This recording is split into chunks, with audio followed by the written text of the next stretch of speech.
بینەرانی خۆشەویستی بەرنامەی کۆمەڵە و هەڵسوڕاوان سڵاوم کاتتان باش. من ئەسعاد ڕستەمی خۆشحاڵم کە وەکو ئامادەکار و پێشکەشکاری ئەم بەرنمەیە ئەمە بەدووە لە خزمەت ئێوەی ئازیز و میوانانی ئەم بەرنمەیەدادم. بەڕێزان ماوەی 2 هەفتەیە کە پارێزگای خوزستان بەهۆی قەیرانی سەرەتایی ترین پێداویستیەکانی ژیانەوە شاهدی سەرهەڵدانێکی جەماوەری بەرینە و تا ئێستا چەندین قوربانی لێکەوتووەتەوە و ژمارەیەکی نادیاریش لە کۆمەڵانی خەڵک لەو پارێزگایە گیراون. سەرڕای ئەمە ڕاپەڕینی خەڵک هەر بەردەوامە و تا دەڕوات دروشمەکان و خواستی خەڵک ئاڵوگۆڕی بەرچاوی بەسەردادێت. لەلایەکی ترەوە شەپۆلێک لە هاوپشتی و هاوچارەنووسی لە خەڵکی خوزستان لە شارەکانی تر ئەوەمان پێ دەڵێت کە قەیرانێکی قوڵی ئابووری سیاسی و کۆمەڵایەتی سەر تاپای کۆمەلگای ئێرانی ڕاگرتووە. خواستی خەڵک چییە؟ ڕیشە و بناغی ئەم ناڕەزایەتیانە چین؟ لەم هەلومەرجەدا ئەرکی خەڵک و هێزە چەپ و ڕادیکاڵەکان کامانە؟ ڕژیمی کۆماری ئیسلامی بەدوایە چیەوەیە و دەیهەوێت چ وەڵامێک بە ئەم هەلومەرجە بدات؟ ئاکامی ئەم سەرهەڵدانە بەکوێ گەیشتووە؟ ئەمانە و چەندین پرسیاری تر سەبارەت بەم مەوزوعە ئاراستەی میوانی ئەم بەرنمەیە واتە هاوڕێ حەسەنی ڕەحمانپەنا ئەندامی کومیتەی ناوەندی کۆمەڵە و بەرپرسی تەشکیلاتی نهێنی شارەکانی کوردستان دەکەم و هیوادارم جێگای سوود و ڕەزامەندی ئێوە بێت. هاوڕێ حەسەن زۆر بەخێر بیت بۆ ئەم بەرنامە و پێم خۆشە بەوە دەست پێ بکەین کە نوێترین ڕووداوەکان سەبارەت بە ئاخێزی جەماوەری لە خوزستان چین و بۆ خۆتون زۆر سپاس کاکە سەرجان. منیش ڕێز و سڵاوم هەیە بۆ هەموو بینەران و بیسەرانی ئەم بەرنمەیە. ئەوەی ڕاستی بێت تا ئەو جێگایی کە بە تازەترین ڕووداوەکان دەگەڕێتەوە ئەوەیە کە ئێتراز و ناڕەزایەتی هەروەها بەردەوامە چ لە خوزستانە چ دوای ئەوەی کە ئەم ناڕەزایەتیانە تەشەنەی کردووە بۆ شوێنەکانی دیکە، ئە جوملە لەوانە تاران، کەرەج، تەورێز، ورمێ، کرماشان و چەندین شار و شارۆچکەی دیکە. و ناڕەزایەتیەکان لە ڕاستیدا لە داخوازێکی ئەوەڵیەوە کە دەستی پێکردووەوە لەسەر مەسئلەی ئاو بوو، ئێستا گۆزراوەتەوە بۆ دژایەتیەکی بە تەواوی لەگەڵ قەوارەی جمهوری ئیسلامی. ڕاستە مەسئلەی ئاو مەسئلەی حیاتە، مەسئلەی ژیانە، بەڵام لەو ئاستەدا کە لە شوێنێک دەست پێ دەکات و دەگوێزرێتەوە بۆ شوێنەکانی دیکە و دروشمەکان دەبن بە دروشمی نەمان بۆ جمهوری ئیسلامی، مەرگ بۆ دیکتاتۆر، مەرگ بۆ خامنەیی و ئاخوندیان مەلا بڕۆ گۆڕتان گوم بکەن. هەمووی ئەوانە ئەومان پێنیشان دەدەن کە ئەم کۆمەلگایە لە ناخی خۆیەوە خەریکە دەکوڵێ. و حقیقەتیشی ئەوەیە کە ڕاستە بە داوخوازی ئاو دەستی پێکرد، بەڵام زۆر سەریع لە جامعەیەکی ئیستبداد لێدراوی وەکو ئێراندا هەموو داوخوازێکی چه زۆر بەسیت بێت، چه داوخوازێکی وەکو ئاو بێت، تونیەتی بێت، چ نان بێت، چه هەر شتێکی دیکە بێت دەبێ بەشتی سیاسی.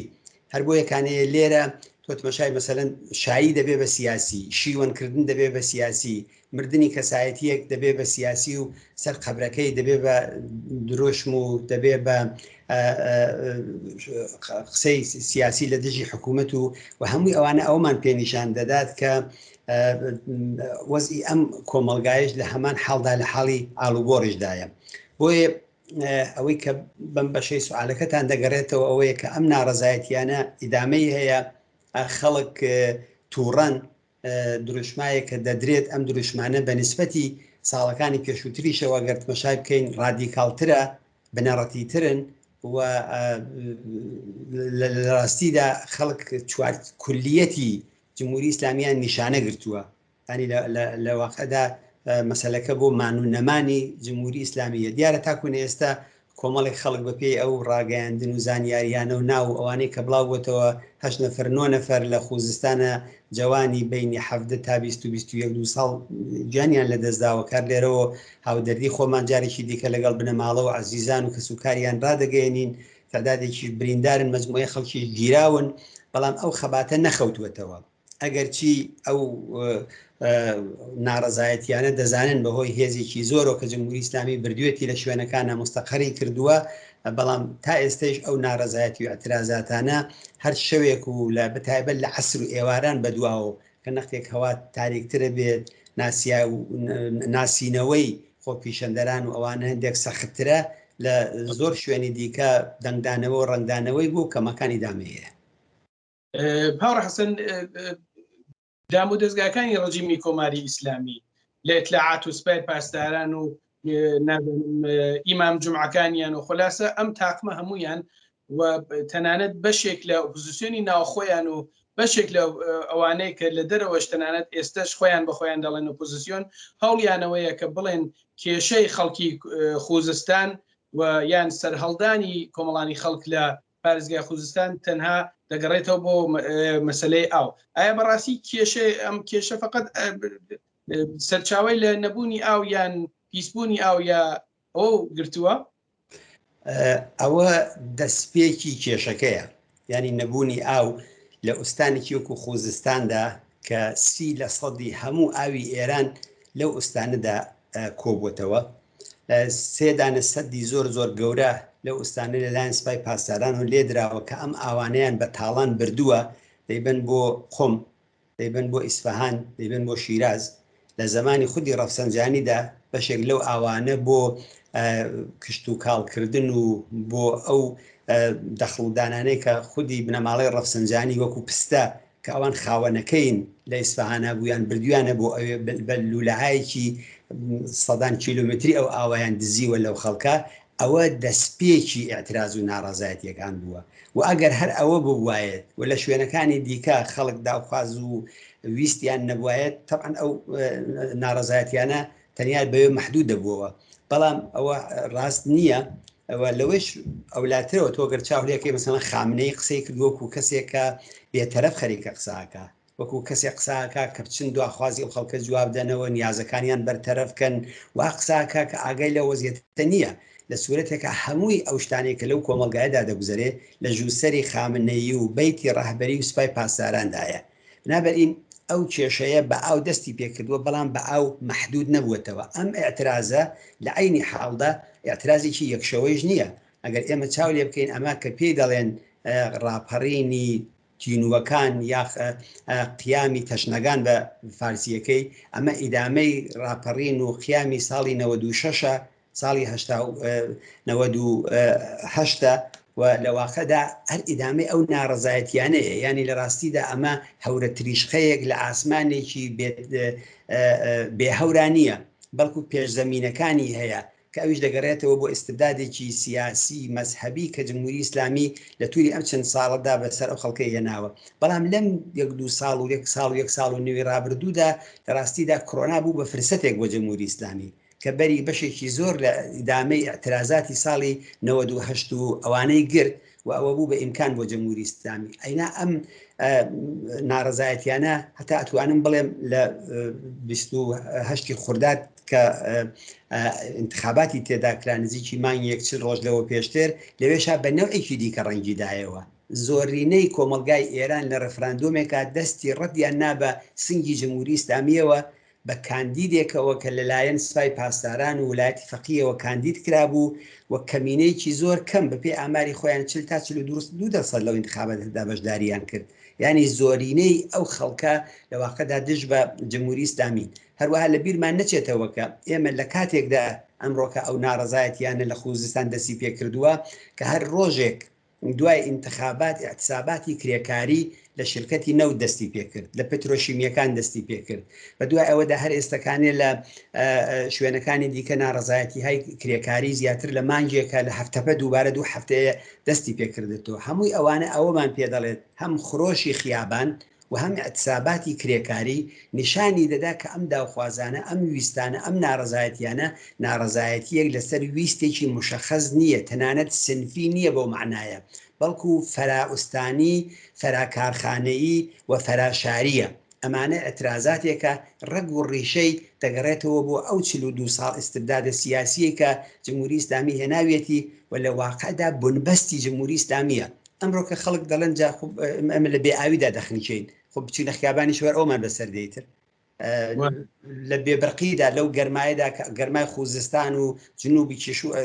جنوبی وڵات تاکوونێ 6 دەرەجە ڕۆیشتووە خەڵک لە بێبرقیدا خەریکە تێدا دەچێت بۆیە ئەم ناڕەزایەتیانە لە واقعدا ڕیشەیەکی قوڵتری هەیە ناڕزایەتی اقتصادیە ناڕزایەتی سیاسیە ناڕزایەتی کۆمەڵایەتیە بنبەستی ئیدئۆلۆژی جمهوری ئیسلامیە بە عنوانی حکوومەتێکی ئاینی سەرەڕۆ کە ئیتر ئەمڕۆکە هیچ جوابێکی بۆ ئەو وەزیەتە نیە لە پەنای ئەوەدا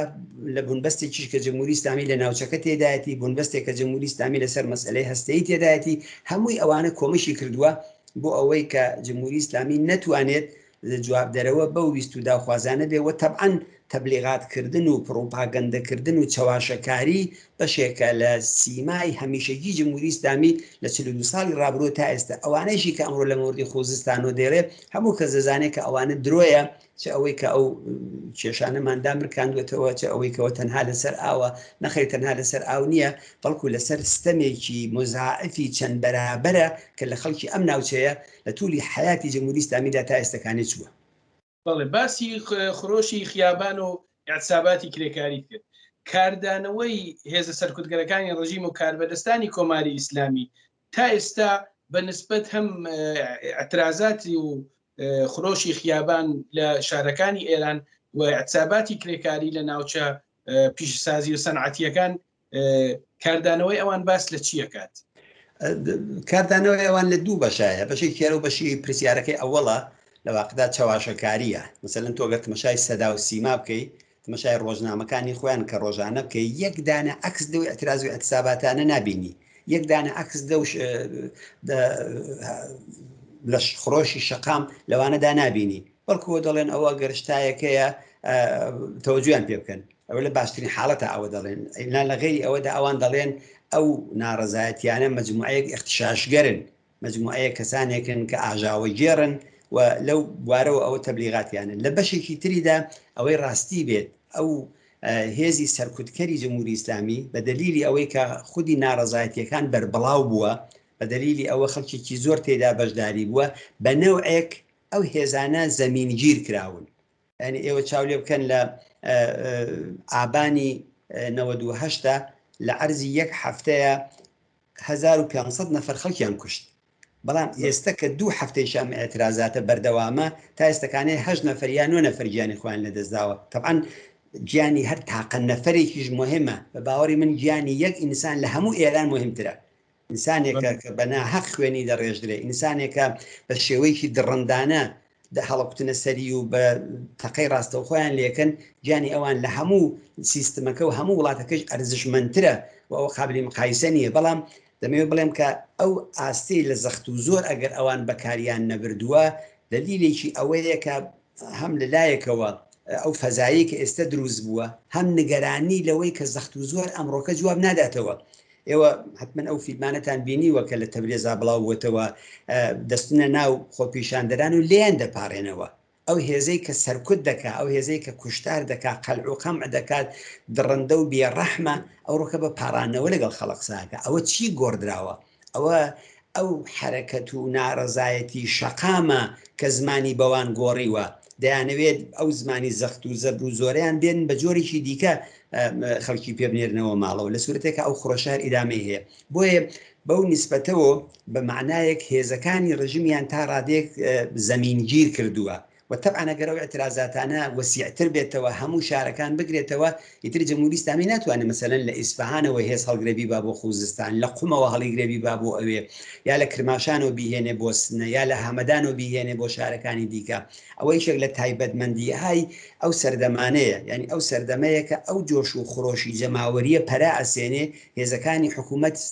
زەمینگیرەکە لە لایەکی دیکەەوە ورەیان دابەزێنێ لە لایەکی دیکەەوە تەردیدیان تێدا دروستەکە کە بالاخره ئەو بەشەی کە خۆیان بە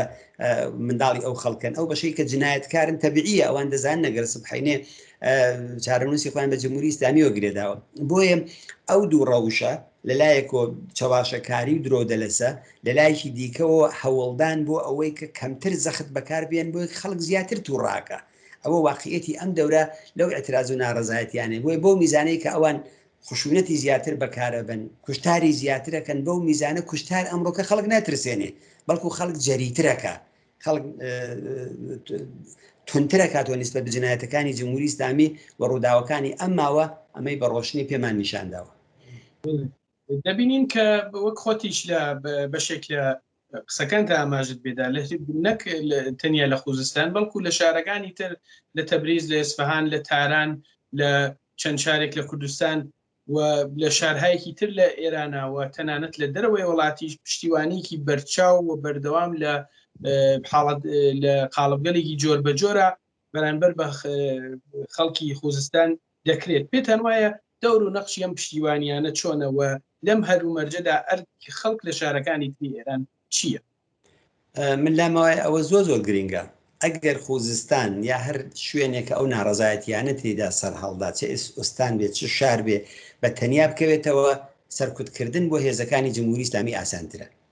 بۆچی بۆ هۆی دەتوانێت بەڕاحەتی لە شوێنەکانی دیکەەوە نیرو بێنێت، دەتوانێت شوێنانە قۆرق کات، دەتوانێت دڕندەگی و بێڕەحمیەکی زۆرتر کە پیشەی هەمیشەگی جمهوری ئیسلامی بۆ ئەوانە بەکاربێنێت. بەڵام پەرەسەندنی ئەو ئێعتراز و ناڕەزایەتیانە لەسەر شەقام لەم شارۆ بۆ ئەو شار لەم ئوستانە بۆ ئوستان هەمووی ئەوانە هەروکوتم هێزەکانی ڕژیم زەمینی گیرەکە وحشت لە ناویانە دروستەکە. بۆ یەکانێ ئەو هاوپشتیانە ئەو هاو دەردیانە زۆر گرینگە. دەبێ خەڵک لە شوێنەکانی دیکە لە کوردستانەوە تاکوونی ئازەربایجان تا تورکمەن سەحرا تا سیستان و بەلوچستان تا تاران شیراز ئیسفەهان مەشهەد شوێنەکانی دیکە دەبێ ئەوان کە لەگەڵ سیستمێکی واحد بەرەوڕون خۆشیان وەک پەیکەرەیەکی واحد بێنە شەڕ لەگەڵ ئەم حکوومەتە. کابران نەڵێت ئەمڕۆکە ئەوە جاقیناکە لێ گەڕێن با ئێستا ئەوە لە خوزستانە ئێمە مەسەلەن زۆرمان کرد چون شتی وا دەبیستێ بەتابێت لە خودی کوردستانی قسایکی وا کراوە کە جاوای مەساڵەهای ساڵت دەیکەین ئێستەکانی نۆرەی ئەوانە قەیناکە بە ئەوان تاوانەکەی یا جوابەکەن. ئەوە جواب نییە، ئەوە دڵسۆزی نییە، ئەوە سیاسەتێکی زۆر هەڵەیە کە تەبعاً مەجموعەیە کەسانی پاسیڤ و لایەنهایەکی لەواقعدا تەسلیم تەڵەب خەریکن تەبلیغی ئەواکەن. ئەینا ئەوەی کە ئەوڕۆکە لە خوزستانە بەیانی لە ئێمەیە، دوو بەیانی لە شوێنێکی دیکەیە، ڕۆژێکیکە لە جێگایەکی دیکەیە. ئەگەر هەر لە ڕۆژی ئەوڵەوە خەڵکی ئێران متحد و یەکپارچە لە بەرابەر جمهوری ئیسلامیدا ڕابوەستایەتن کوردستان بە تەنیا نەدەکەوتەوە، شوێنەکانی دیکە ئەمڕۆکە بە تەنیا ناکەوێتەوە. بۆ یەکانێ ئەو هاوپشتیە لە واقعدا ڕەمزی سەرکەوتنە. دەبێت خەڵکی ئێران بە ئەرکی خۆیانی بزانن کە لەم بارەوە هەرچی زیاتر لەو جۆش و خڕۆشەی کە ئێستا لە خوزستانە هەیە پشتیوانی بکەن. لەم رابطەیەدا دەوری هێزە پێشڕەوەکان، چەپەکان، کۆمۆنیستەکان، ئازادی خوازان، بزوتنەوەی کرێکاری زۆر گرینگە. زۆر گرینگە کە لە متعالباتی کرێکارانی ئەتسابیدا پشتیوانیکردن لە داوخوازی خەڵکی خوزستان و شوێنەکانی دیکە کە ئەوانش بۆ نان و ئاو ئازادی بۆ بەرق و کارەبا و بۆ ئاو خەریکن مبارزاکەن دەنگ بداتەوە. هەروەها لەو مبارزاتش کە لە شەقاما هەیە دەبێت بەشێکی ئەو داوخوازانەی بزوتنەوەی کرێکاری ڕنگ بداتەوە لەوانەدا. بۆیە ئەمە گرەگە وەروەها لە دەرەوەی وڵاتیش لە دەرەوەی وڵات کە ئاماژەتان پێکرد زۆر مهمە، نەگەوەی کە چەند نەفەر چن لە بەر جێگای لەبەر سفارەتێک و لە جێگایەکە کۆبنەوە، بەڵکو حرەکەتایەکی جەماوەری ڕێبخرێ لە میدیاکانە لەبەر پارلمانەکانی ئەو وڵاتانەیە لەگەڵ ئیتحادیەهای کرێکاری و ناوەندە چەپ و ئازادی خواز و سوسیالیستەکانی ئەو وڵاتانە، ینی لە واقع دەنگی ئەو حرەکەتە دەبێت دەنگ بداتەوە. هەر ئەم یەک دوو ڕۆژە لێرە کە محاکمەی کابرایەکی ئیتلاعاتی سەر بە جمهوری ئیسلامی لە وەزارەتی ئیتلاعات لە سوئێدای بە ناوی حەمیدی نووری کە ئەوە گیراوە و لە بازداشتایە و پەروەندەکەی چوێتە دادگا، مهمترین ڕۆژنامەی سوئێدی لەسەری نووسیوە، کاناڵی یەکی تەلەڤیزیۆنی سوئێدی لەسەری قسەی کردوێنەشەوەکە. دەی ئەمانە مهمە. ئەمە خەڵکی ئەم وڵاتە بە ئاگادێن کە جمهوری ئیسلامی جاسووسەکانی بەکرێگیراوەکانی قاتڵەکانی خەریکن لەم وڵاتانەی دیکە جنایەتەکەن و لە بەرابەری داراوزن. دەوڵەتەکانی ئەم وڵاتانەی ڕاستە دەوڵەتی سەرمایه‌دارین یا هەر شتێکم ئەوان ناتوانن بێتەوەجۆ بن نسبەت بە دەنگدەری ئەو کۆمەلگایەوە سبحینێ ئەو دەنگدەرە تەنگی پێنادە. جا بۆ یەکانی ئەوە زۆر مهمە لە دەرەوەی وڵاتیش خەڵکی ئازادی خواز و تەشکیلاتەکانی ئێمە لە هەمووی ئەو خەبات و ناڕەزایەتیانەیە هەوڵدن دەور بجێڕن و بیرروڕای گشتی لەو تاوانانەی کە ئێستا لە ئێرانە خەریکە دەقەومێ زیاتر ئاگاکەنەوە. بەڕە حسەن زۆر کات باس دەکرێت وەکو خۆتی شەر ئاماژەت پێکرد. دەڵێن دەستکەوتی ئەم خەباتە چی بوو؟ ئەوە ئاو نەبوو خەڵ ڕژانە خیابان بێ ئاوی نەتەنیا بەردەوامە بەڵکو پەرەسێنێت بۆ شارەکانی تر نەتەنیا ئاو بڵکو کارەبا بینین مەسەڵەن باتەوەجۆ بە شرایەتێکی سەختی اقتصادی کە لە دەستی بەسەر کۆمەڵانی خەڵکی هەژار و کەم دەرامەت لە کۆمەلگا ڕاکێشاوە بنمونە ڕۆژێک ئەگەر 2 ساعات بەرق نەبێ هەرچی گیانەیە لە ناو یەخچالەکەیانەکە ئەو پارۆنانە کە بۆ ئێوارەیان پێیەگەن لەوانەیە ئەوەش نەمێنێت و خراپ بێت و مەجبور بن پەرتیبە. دەستکەوتی ئەم خەباتە چییە؟ یان ئەوەی کە ئەگەر بین باس لە دەستکەوتەکانی وەها سەرهەڵدانێک بکەین دەبێ بڕینە سوراخ چ شتایەک؟ دەزانی دەستکەوتی ئەو خەباتە ئەوەیە ئەگەر ئێمە ڕاپەڕینی 96مان خەڵکی ئێران نەیکردایە، ئەگەر ڕاپەڕینی 98 نەکردایە ئێستا ئەم ڕاپەڕینی 1400 نەداهات بە شوێنیدا. بۆ یەکانێ ئەو خەبات و ناڕەزایەتیە ئەو حرەکەتە کۆمەڵایەتیانەی کە لە ئاستێکی بەریندا لەو جامعەدا دەکرێت ممکنە خۆ هەر ئەو ڕۆژە و ئەو لەحزەیە دەستکەوتەکەی مەلموز نەبێت، بەڵکە ئەگەرچی ئێستێژ مەلموسە، بەڵام تا ئێستا ئەم خەبات و مبارزاتەیە کە مەجالێکی زۆرتر بۆ فەزایەکی کراوەتر لەو جامعەیەدا دەکات، دەبێ بە باعثی ئەوەی کە ڕژیم هەرچی زیاتر منزەوی بێتەوە، دەبێ بە باعثی ئەوەی پایەکان و بناغەکانی جمهوری ئیسلامی هەرچی زیاتر بنکۆڵ بکرێت. ئێوە چاو لەوە بکەن کە ئەوسەکە دەڵێن بەپێ ئاماری خۆیان 40 یا 42% هەڵبژاردنا بەشداریان کردووە، ئەوە بێنن مقایسەی بکەن لەگەڵ ساڵی 58 کە دەڵێن 90% مقایسەی کردووە. ئەو ڕیزشە لە چیوە بە وجود هاتووە؟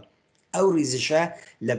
حاصلی مقاومەت و بربەرەکانێ و خۆڕاگریەکە کە بووە بە ئاگاهی و ئەو ئاگاهیە بووە بە تۆوێک کە چێنراوە لە ناو خەڵکەدا کەیتر ئەو خەڵکە ئەو ڕۆکە باوەڕی بە جمهوری ئیسلامی نییە. بۆ یەکانی ئەوە یەکێ لە دەستکەوتە هەرە گەورەکانیەتی کە بێ باوەڕی بەم دەسەڵاتە هەڵوەرین لەم دەسەڵاتەدا ئەوە زۆر تەسیری بووە تەسیری دەبێت. هەروەها ئەم ڕاپەڕینی ئەو چەند ساڵەی ئەخیر ئەو ناڕەزایەتیانە بووە بەهۆی یەکگرتووی لە ناو خەڵکە. ئەمڕۆکە خەڵک دەڵێ خوزستان لە ئیسفان جوابی دەداتەوە، خوزستان لە تاران جواب وەرەگرێتەوە، خوزستان لە کوردستان جواب وەرەگرێتەوە، لە ورمێ و لە ئازربایجان و لە مەشهەد جواب وەرەگرێتەوە. ئەوە حاصلی ئەو خەبات و ناڕەزایەتیەیە و بێجگەلەوە خودی ڕژیم ناچار بووە. خامنەی کە قسەی کردووە، فەرماندەی سوپای پاسداران کاتووە لە کوردستانە قسەی کردووە، باز دەوە دەکات کە ئێمە بەشێ لە داواکاریەکانمان جێبەجێ کردووە و ئەوان ئێستا لە فکری ئەوەدان بەشی حتا لەو ئاوە دزراوە تەنانەت بگەڕێنەوە بۆ خوزستان، جوابی بەشێ لە نیازەکانی ئەو خەڵکە بدەنەوە. ئەگەر لێیان بگەڕن ئەم مافیای حەوتسەری سوپای پاسداران و بەیتی ڕاهبەریە بە خوێنی ئەو خەڵکەش نەبێت، ئەوان بە هیچ شتێکی دیکە ڕەزایەت نادەن. بۆ یەکانێ ئەوە بۆ خۆی دەستکەوتێکە کە لەو حرەکەتانەدا بە وجود هاتووە و لە واقعدا قوڵاییەک یا شکافێک کە لە نێوان دەسەڵات و خەڵکا دروست بووە، ئەوە دەستکەوتێکی تری ئەو مبارزاتانەیە، ئەو مبارزاتە و دەستاوردانی بەدەستێناوە و نەهایەتەن هەمووی ئەو شتانە دەبێ بە باعثی ئەوەی کە لە کاتێکی خۆیدا لە ڕاپەڕینێکی سەرتاسەریدا جمهوری ئیسلامی لە گۆڕ بندێ. ئێوە لە بیرمایە مەساڵی 56 کە یەکەم ناڕەزایەتیەکان لە پاییزی 56ەوە لە تاران و لە شەوێکی شێعرەوە دەستی پێکرد، کەس پێی وانە بوو خۆ حکوومەتی شا دەڕوخێنێ، بەڵام ئەو ناڕەزایەتیانە درێژەی پەیدا کرد و نەهایەتەن لە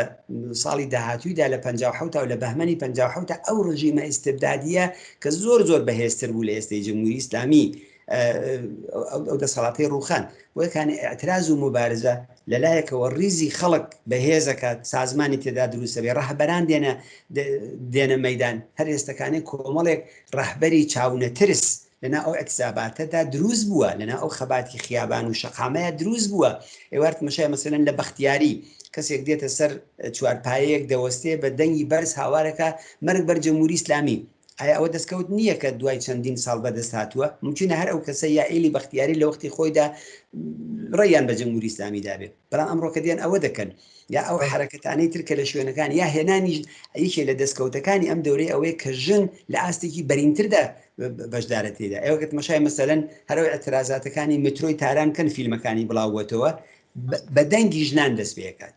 ژنانێک کە لەو جامعەیەدا لەلایەن کۆماری ئیسلامیەوە بە نیوەی ئەو کۆمەلگایە حساب ناکرێن، بە جنسی نەتەنیا دوو بە جنسی سێ و چواری چاویان لێ دەکرێت. وەکانی ئەوانە هەمووی دەستکەوتە و من دڵنیام لەوەی کە جمهوری ئیسلامی مەجبورە بێت بەشێک لە داخوازی ئەو خەڵکە بدە. هەر ئێستا لەو اعتساباتی کرێکاریە ئەوە چاو لێ بکەن، بەشێک لە داخوازی کرێکارانیان داوە، تەفرەقەیان خستێتە ناو کرێکارەکان، بەڵام بەشێکیان بردوونەتەوە سەرکار، حقوقیان بۆ دوو بەرابەر کردوون، 20 ڕۆژ کار و 10 ڕۆژ تەحتیلی ئەوانیان بۆ بەڕسمیت ناسیون. ئەوە لە کاتێکە بوو کە جاران هەر جوابی کرێکاریان نەدەداوە. بنابەرین هەر خەباتێک هەر مبارزەیەک هەر یەکگرتوویەکی خەڵک بە تایبەت ئیدامەداربوونی ئەو خەباتانە تەسیری دەبێت دەستکەوت بەدەستێنم تێدا و خەڵک لە ئاستێکی جەماوەریترە بۆ ناڕزایەتیهایەکی زیاتر ئامادە دەبن و من دڵنیام لەوەی کە چۆن 96 و ئەوانە بوون بە هەوێنێک بۆ ئەم ناڕزایەتیە ئەم ناڕزایەتیە دەبێت بە هەوێنێک بۆ ناڕزایەتیهای گەورەتر بۆ تەکانهای گەورەتر کە لەسەری ئەوەی کە پێی دەڵێن بە زەنگایە جمهوری ئیسلامی هەڵدەدێرێت. بڵێ هەڕە حەسەن باست کرد کە لە سەفەری دوێنێ حسینی سەلامی فەرماندەی سەرکوتگەری هێزی سەرکوتگەری سوپای پاسداران بۆ ئەو لەو سەفرەیە زۆر بە بێتەفاوەتی باس لە ئاخێزی جەماوەری خەڵک لە خوزستانە ئاکات دەڵێت لە بەشێ لە قسەکانیا کە من خوێنمە دەڵێ خەڵک لە خوزستان چاوەڕێ دەستی نظامن زان چی بکە. جا بێجگە لەمە ئەمەیە ئەوەت لێ پرسم کە لەم کات و ساتەیە کە قەیرانێکی وا بەرچاو و ناڕزایەتێکی وا گەورە لە خوزستانە لە ئارادایە سەلامی بۆ تێ بۆ کوردستان بۆ سەردانی کرماشانەکە بۆ تێتە سنە بۆ لە سنە ئەم قسانە ئەکات وە زۆر بێتەفاوەتانە باس لە خوزستانەکات وەک بەگشتی پەیوەندی هاتنی ئەم بۆ کوردستان و خوزستانەوە چییە؟ پێش هەموو شتێک ئەوە بڵێم کە ئەو قسانەی کە ئەو دێ لێرە لە خوزستان لە کوردستانەوە ڕوو بە خوزستان دەیکات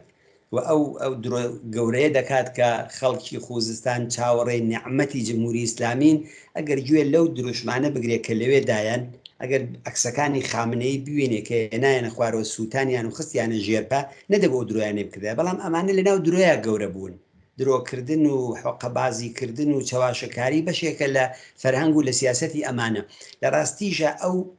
بۆ نەچوو بۆ خوزستان نەوێرا بچێ بۆ خوزستان هات لێرەوە ئەو پەیامەی نرد ئەو پەیامە ڕاستە ڕووی لە خەڵکی خوزستانە بەڵام لە ئەسڵدا ڕووی لە خەڵکی کوردستانە ئەو هەڕەشە و گوڕەشانێکی کە لەوێەوە کردی لە خەڵکی کوردستانی دەکات جمهوری ئیسلامی وحشەتی لە کوردستان هەیە جمهوری ئیسلامی لە کوردستان دەترسێ ڕاستە خۆ لەم حرەکەتانەیە کوردستان زۆر کەس دەڵێن بێدەنگ بوو یا پشتیوانی نەکرد یا وانێکی نهاتە سەر شەقامەکانەوە بەڵام هەمووی ئەوانش ئەوەمان پێ ناگەینێ کە کوردستان تا ئێستا کەمی نەهێناوە خەڵکی کوردستان تا ئێستا لە تووری ئەو 42 ساڵەدا فیداکاریان کردووە دەیان ئەترازی گەورۆچ کۆلەیان کردووە سێ دانەمانگرتنی گەورەی سەراسەریان بەڕێوە بردووە و اعترازاتی کرێکاری تێدا بووە ئەوەڵی مانجیمەیەکان و هەشتی مارسەکان و ناڕزایەتی بە کوشتنی کۆڵبەران و هەمووی ئەوانە بەشێکە لەو ترسەی کە جمهوری ئیسلامی هەیەی بێزگەلەوە حسینی سەلامی و لەگەڵ جمهوری ئیسلامی دەزانن کە ئەم کۆمەلگایەکی حیزبیەت یافتەیە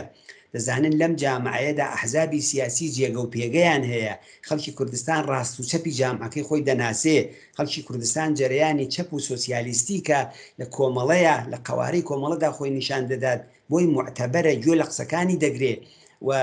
هەمووی ئەوانە دەزانێت بۆیە لێرەوە ڕاستیدا هاتنی ئەو بۆ ئەوەیە کە یەکەم ئەو جێگە و پێگەکانیان پایەگان نظامیەکانیان بەسەر بکەنەوە کەلێنێکی چکۆلە بەجێ نێڵن درزێکیان بە قەولی خۆیان نەبێت کەس حینزدین انقلاب زەفەریان پێبەرێ و لە لایشی دیکەەوە نیشانی بدات کە بۆ خوزستان و شوێنەکانی دیکە کە زۆر جاروتویانە کوردستان سەنگەری انقلابی ئێرانە ئەوان دڵخۆشیەکیان گوایە بێرە نەبێت کە ئەو سەنگەرە بێدەنگە لە سوورەتێکا سەنگەری کوردستان هەمیشە سەنگەرێکی خۆشاوە ئێرە ئەو پۆلوە ئاورەیە کە خۆڵەمێش کراوە بەسەریە لەژێر ئەو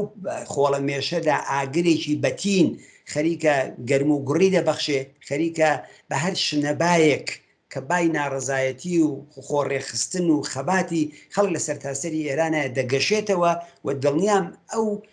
سەرنوشتی جمهوری ئیسلامی ئەگەر لە شوێنەکانی دیکەی ئێرانە بکەوێتە لەقی لە کوردستانە لە ماوەی زۆر کورتە دەسەڵاتی سیاسی جمهوری ئیسلامی یەکسەرە دەبێتەوە بۆ یەکانێ ئەو قسانە و ئەو سەفەرە لێرەدا لە ڕاستیدا دڵخۆشکردن بۆ هێزەکانی خۆیانە ناخەڵکی کوردستان حسینی سەلامی و جمهوری ئیسلامی و سوپای پاسدارانێکە 42 ساڵە بە ئاگر و ئاسن خەریکن کوردستان دەکێڵن ئەوانە باش دەناسێ و هیچ بایەخێک بۆ ئەو قسانە و بۆ ئەو پەیامانە دانانێ و سەفەرەکەشی سەفەرێکی زۆر بێدەستکەوت بوو هیچ شتێکی ئەو توی تێدانەوە بە خۆشیە. بەڵێ بەست لە خەڵکی کوردستان کرد هەرکی خەڵکی کوردستان چییە بە چاوەڕوانی کە باقی شارەکان ئێران لە کوردستانێکی شۆڕشگێر کە خۆتی ژاماژت پێدا بە درێژایی زیاتر نزیک بە 5 دەیە هەوڵی داوە کە بەردەوام ناڕەزایەتی قبول نەکردنی ئەم ڕژیمە بەرامبەرکێ لەگەڵ ئەم ڕژیمە و مبارزەی کە ڕۆژمەڕە لەگەڵ ئەم ڕژیمە بووە ئێستا لەم هەلومەرجا ئەرکی چییە دەبێت چ بکە بەڵایە من پێم وابێ خەڵکی کوردستان خەڵکێکی وشیارە خەڵکێکی تێگەیشتووە لە عینی حاڵا خەڵکێکی سازماندراوە بۆ معنایە کە وتمان حزبێتی تێدا هەیە خەڵکی کوردستان بە حساسیەتەوە چاو لە هەمووی حەدەث و ڕووداوەکانەکە لەو فاصلەیەدا کە ئەترازەکانی خوزستان بووە لە کرماشان ناڕزایەتی بووە فەزای سنە بە شدەت نظامی بووە لە سەقز شەوێک خەڵکات لە دەرەوە نیان هێشت زۆر سەریع بەرەکانیان پێکردن لە ورمێ بووە ینی خەڵکی کوردستان قولی فارسیڵێک گوش بە زەنگ بوون لەسەر خەت بوون شاوەڕوانی ئەوەیان دەکرد کە ئەم ئەترازاتانە زیاتر پەرە بسێنێ و بە نەزەری من لە ئەگەری پەرسەندنی زۆرتری ئەو ناڕەزایەتیانەدا کوردستانی چێک لەو شوێنانەیە کە بە گەرم و گوڕی دێتە ئەو خەباتەوە وە بێزگەلەوە خەڵکی کوردستان ئەوە دەزانن و ئەوەی شیان باش دێ حاڵی بووە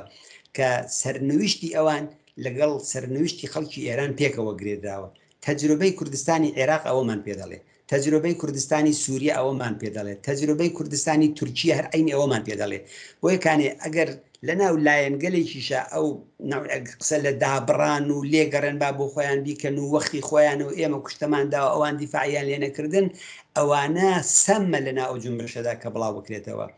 قسەکە ئەوە نییە خەڵکی کوردستان بە تێک ڕابڕژێنە سەر شەقامەکان ڕاهبەرانی عملی هەڵسوڕاوانی ئەو بزوتنەوانە تەشخیصیان هەیە توازنەکە هەڵەسەنگێنن ئیمکانەکە هەڵەسەنگێنن سنەیەکە لەسەر پایە وەک ئەستەحەیکی مسلح وایە هەمیشە دایم هەمووگنەی بە پەلەپیتکەکەیە ئەلەو شرایەتەیە کە جمهوری ئیسلامی دار و دیوار و هەموو جێگایکی تەنیوە ئەو فعالینە تەشخیصیان ئەوە بوو کە نابێ بچنە کێشەیەکی ئاوە جارێکانێ بەڵام لە کاتێکی تردا ئەو ئامادەجیە لە شارەکانی تریش هەر بەو شێوەیە بۆیە من لام وایە خەڵکی کوردستان نابێ لەو خەباتوی ئەتراز و ناڕەزایەتی سەراسەریانە دابڕێن ئەگەر بەکردەوەیش ئێستا حرەکەتێکی ئەوتۆ بە دەلیلی فەزای ئەمنیەتی نەیانتوانی بیکەن بەڵام سەلەن تۆماریان کۆکردەوە نامەهایکی ئەترازی نووسرا حەدەث و ڕووداوەکانیان تعقیب کرد بێزگە لەوە گەر ئێمە لە بە سەرنجام گەیاندنی ئەو حرەکەتانەیە بەشدار نەبین ئەوە هەموو شتێک ئەو زۆر تەبیعیە سبحەنی آخر لە دابەشکردنی دەستکەوتەکانیشیدا سامن نابێتر بۆیە ئێمە وەختی خۆی لە ساڵی 57 کە بەو گەرم و گوڕیە خەڵکی کوردستان بەشداری کرد هەر ئەو گەرم و گوڕیە بوو بەعیسی ئەوەی بە ساڵ و 2 ساڵ دوای سەرکوتی قیام لە هەموو ئێران ئێستا کوردستان پایدار بوو بە هەزاران تێکۆشەری سیاسی لە شوێنەکانی دیکەوە هاتن لە سەنگەری کوردستانە شەڕیان کرد گیانیان بەخت کرد ئەوانە دەستکەوتی ئەو خەبات و مبارزە پێکەوە بوون و لە یەک سەنگەرا بوونێ بۆیە خەڵکی کوردستان وشیارن ئاگاهن تەشخیصیان هەیە لە عینی حاڵە نابێت مبارزەی کوردستان لە مبارزەی شوێنەکانی دیکە داببڕدرێ و ئەوە خاڵێکی زۆر گرنگە لەم ئەتراز و مبارزاتەیە کە لە پێشمان هەیە. بەڵێ ئەڕە حەسەن دوایین پرسیارمەوەیە کە هەڵسوڕاوانی چەپ و کۆمونیست ئەوانەی کە بەبەردەوامی شارەکان چ لە ئێران چ لە کوردستان بەبەردەوامی کارەکەن لەسەر وەها مۆزوعگەلێک بۆ شیارکردنەوە بۆ هەوڵدان بۆ گواستنەوەی واقعیاتی ناوجامعەوەمانە پێت وایە لەم ئەلومەرجا ئەرکی سەرشانی هەڵسوڕاوانی چەپ و سوسیالیست لە کوردستان و لە ئێرانیش چییە؟ من لام وایە زۆرترین ئەرک و وەزیفاکەوێتە سەرشانی ئەوان ئەوەی کە باسی ڕاهبەرانی عملیەکەین باسی سەری ئەو حرەکەتاناکەین باسی بەڕێوەبەرانی ئەو ناڕەزایەتیاناکەین لە ڕاستیدا ئەوانن ینی چەپەکان سۆسیالیستەکان کۆمونیستەکان کرێکارانی وشیار ئەوانە ئەو کەسانن کە ئەوەی کە ساڵهای ساڵ ڕەنجمان کێشاوە لەسەر یەکماندانا و کۆمان کردوێتەوە ئێستا لە بەردەستی ئەوانایە ئەوان ئەو کەسانن کە نەبزی ئەو جامعیان لە دەستدایە ئەوان ئەو کەسانن کە هەر ئێستا خەریکن اعتساباتی نێشەکەری هەفتەپە بەڕێوە بن هەر ئەو کەسانن کە ئێستا خەریکن اعتساباتی کرێکارانی قەراردادی شرکەتی نەوت و پترۆشیمیەکانە بەشدارن هەر بەشێک لەو کەسانن کە لە ناڕەزایەتی شارەکانە بەشدارن بۆیە ئەرکێکی گەورە لەسەر شانی ئەوانە یەکەم ئەوەی کە خوێندنەوەیکی واقعیان بۆ حەدەث و ڕووداوەکان ببێت دووهم ئەوەی کە ئەو هێزە ئەو خەڵکە ئەو نیروە دەبێت هەرچی زیاتر هان بدرێبێنە ئەو خیابان و سەرشەقامانەوە بە هێزێکی کەمی ئەم جەمعێکی مەحدودی چکۆلەی چەپەکان و سوسیالیستەکان ئەو شەڕ و بەربەرەکانی لەگەڵ جمهوری ئیسلامی بەتەنیا ناکرێت بەڵکو ئەوە هێزی جەماوەرە چ لە خەباتی کرێکاری خەباتێکی تەبەقاتی ڕاستەوخۆی ڕوودەڕوودا چ لە خەباتێکی جەماوەری سەر شەقامەکاندا ئەوانن ئەوان زۆر جارێ مەوتومان ئەوان وەکو ئەو ئاوڕۆشنکەرەوەیەوان ئەوان دەبێت ئۆفۆق بدەن بەو حرەکەت و جونبشانە لە داڕشتنی خاڵێکی تر ئەوەیە کە لە داڕشتنی خواستەکان و دروشمەکان و ئەو متالباتانەی کە دەدرێ ئەوان نور و نەخشێکی زۆریان هەیە خونساکردنەوەی پیلانەکانی جمهوری ئیسلامی هەر ئەو بەینانە ئەحمەدی نژاد بە عنوانی کەسێکە 8 ساڵ ڕەهبەری ئەم دەوڵەتەی پێبووە دەڵێ جەماعەتهای ئیتلاعاتی هێزەکانیان ئەڕژێن لە ناو تەزاوراتەکانەوە لەوێ کاری تێکدەرانە دەکەن بۆی کە سەرکوتیان کەن دەبێت ئەو پیلانە و ئەو سیاسەتی جمهوری ئیسلامی تەشخیص بدەن دەبێت بزانن ئەو کنەوەکارانە ئەوان خەریکن دەیکەن ڕاستە خۆمچینە چەندانە جوانیش ئەحساساتی لە جێگایەکە مەسەلەن پەلاماری بانکێک ناوەندێک فڵانێکی سارە دەن ئەوانە نەنەهایەتەن سەرمایی ئەو خەڵکن مەقصودم چییە لەو قسە مەقصودم ئەوەیە کە ئەو نوعکارەی کە دەوێت هەرچی زۆرتر ئەو ناڕەزایەتیانە بەرەو خشونەت بەرێ ئەوە کاری دەمو دەستگاهای ئیتلاعاتی و کاری جمهوریست دەبێت ئەوانە تەشخیص بدەن دەبێت ئەوانە بە خەڵک ڕابگەێنن ئەوە کاری ئێمە نییە لەو مەرحەلەیەدا ئەو کارانە بکرێ ئەوە کاری ئەوان کە دەیانەوێت بەرەو خشونەت و بەرەو زەبر و زەنگ و بەرەو دەخاڵەتی هێزە سەرکوتکەرەکانی برن بۆیە کەنێ ئەوان دەور نەخشێکی زۆر گرنگیان هەیە و هەروەها لەگەڵ یەکتریا لە تەماسا بن خواستەکان فۆرمولە بکەن داخوازەکان تدقیقکەنەوە بە عنوانی قەتعنامە بە عنوانی متالبە بە عنوانی پشتیوانی لەو جێگایانەی کە ناتوان بێنە سەر شەقام بە هەزاران دەیان بە سەدان هەزار ئیمزا کۆبێتەوە لە دیفاع لەو حرەکەتانەیە ئەوانە هەمووی ئەو دەرس و دەستکەوتانەیە کەوان دەتوانن بیان بێ وتوان ئەو حرەکە دەمان بەرەو پێشەوە بەرە. بەڵێ زۆر سپاس هاوڕێ حەسەن ڕەحمانپەنا ئەندام کمیتەی ناوەندی کۆمەڵە بەرپرسی تشکیلاتی نهێنی شارەکانی کۆمەڵە کە لەم بەرنامەی کۆمەڵە هەڵسوڕەوانە لەگەڵمان بووی من پرسیارێکم نەماوە ئەگەر بۆ خۆتان لە کۆتاییە لێکەیەکە باسیکەن ئێمە لە خزمەتدانین. منی زۆر سپاسی ئێوە هاوکارانتانەکەم عەرزێکی ترنی دیارە ئەمە بەحسانە بەح زۆر هەڵەگرێ کاتی زۆری دەوێت لەسەری قسە بکرێتوانە بەڵام بۆ ئەم بەرنامە و بۆ کاتە محدودێشکی ئێوەتانە هەرەوە دەکرێت هیوای سەبووری بۆ بنەماڵی و گیان بەختکردوانە دەخوازم سەرخۆشییان لەکەین هاودەردیانین و لە عینی حاڵیشە ڕەمزی سەرکەوتنی ئەم اعتراز و مبارزاتانە فقط ڕێکخراوبوونە ڕەهبەریەکی ڕادیکاڵە سازمان و تشکیلاتە و دروشمهایەکە کە ئەو دروشمانە خەڵک دەوری خۆی کۆکاتەوە لە کوردستانە لە دەرەوەی کوردستان لە شوێنەکانی دیکە ئەوە ئەرکێکی تایبەتیە کە لە سەرشانی چەپەکان و سوسیالیستەکانە و هیوای سەرکەوتن بۆ هەموو لایەکە خوازم. زۆر سپاس بۆ ئێوە. بەڵێ بینەرانی خۆشەویستی بەرنامەی کۆمەڵە و هەڵسوڕاوان ئەوەی کە بینیتان قسە و باسێک بوو سەبارەت بە ئاخێزی جەماوەری خەڵک لە پارێزگای خوزستان و تەسیرات و دۆر و نەخشی ئەو بەسەر شارەکانی تری ئێران و هەروەها پشتیوانێکی وەسیعکە لە شارەکانی تر لە ئەم ناڕزایەتیان نەکراوە کە لە دووتوێ قسە و باسێکدا بوو لەگەڵ هاوڕێ حەسەنی ڕەحمانپەنا ئەندامی کمیتەی ناوەندی کۆمەڵە تا بەرنامەیەکی تر و کۆمەڵە و هەڵسوڕاوانێکی تر کاتێکی شاد و بەختەوەرتان بۆ بەئاواتە خوازم هەر شاد.